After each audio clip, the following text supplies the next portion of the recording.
Psalm 9. Praise to God for deliverance. To the chief musician upon Muthlabben, a psalm of David. I will praise thee, O Lord, with my whole heart. I will show forth all thy marvellous works. I will be glad and rejoice in thee. I will sing praise to thy name, O thou most high.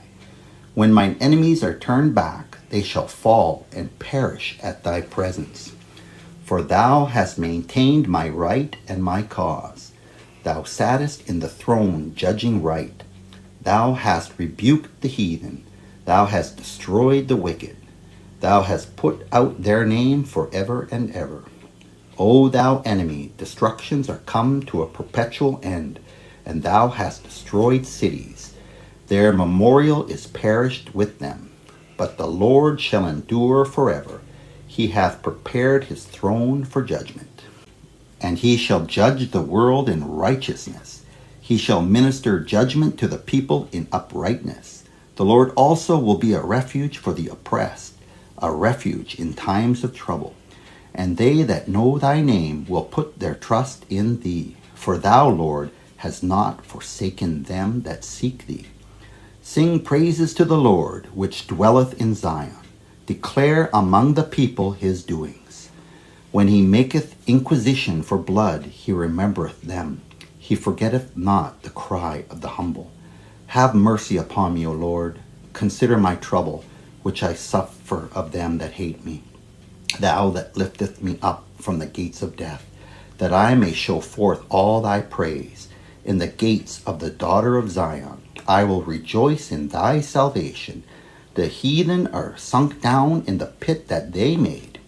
In the net which they hid is their own foot taken. The Lord is known by the judgment which he executeth. The wicked is snared in the work of his own hands. Higayon Selah. The wicked shall be turned into hell, and all the nations that forget God. For the needy shall not always be forgotten. The expectation of the poor shall not perish forever. Arise, O Lord, let not man prevail. Let the heathen be judged in thy sight. Put them in fear, O Lord, that the nations may know themselves to be but men. Selah. And there's so many warnings for the enemies of God. God shall judge the earth. There is no one who will not be before the Lord in judgment. Those who know the Lord shall be forgiven. We are justified. That's why we praise God for Jesus dying on the cross for us. But anyone else, take heed. I would not want to be judged by my own works. The Lord alone shall endure forever. God will judge the world in righteousness. And guess what? That should cause us to shudder, because no one is without sin. So if God judges you rightfully, you will be rightfully cast into hell, except that you receive the offer of salvation through Jesus, forgiveness of sins. And look at this. God is constantly showing his heart for the poor, for the oppressed, for the refugees, for the marginalized. Yeah, that's a word that we like to use nowadays. The marginalized. God's heart is towards the stranger. And God does not take it lightly when the whole world is taking advantage of them. I will rejoice in thy salvation. Again, salvation is a complete work of God. No one can say that they have got their own salvation. It is a work of God. Ephesians chapter 2, verses 8 to 9, that it is the gift of God. And so it's only by grace that we even think of God, because the wicked does not want anything to do with the Lord.